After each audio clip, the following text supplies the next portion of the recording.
Noong 1892, isinilang ang isang kapatiran, ang Katipunan. Ngunit higit sa armas, ang kanilang sandata ay dangal at aral. Ito ang Kartilya ng Katipunan.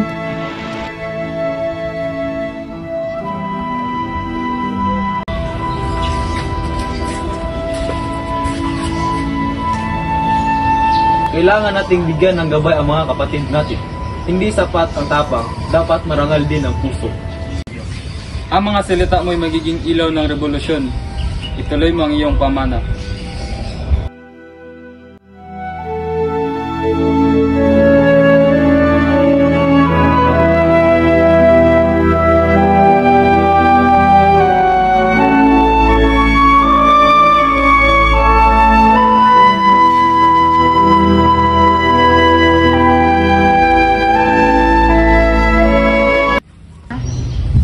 Ang lahat ng tao ay pantay, mayaman man o mahirap.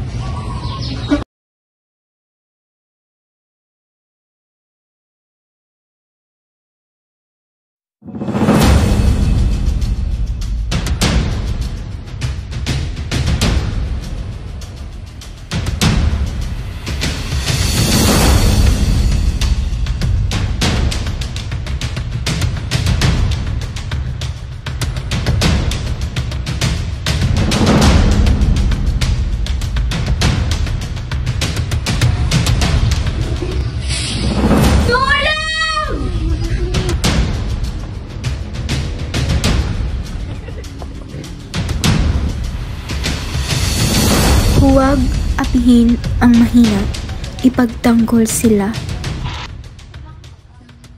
Sandaang taon na ang lumipas, ngunit ang tinig ng Kartilya ng Katipunan ay patuloy na umaalingaw, kalayaan, dangal at pagmamahal sa isa't isa.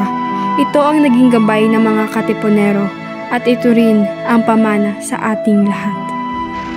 Hindi lamang ito aral ng nakaraan, ito'y paalala sa ating kasalukuyan na ang tunay na kalayaan ay hindi lamang nakikita sa watawat, kundi sa bawat pusong marunong magmahal, gumalang at magpatawad.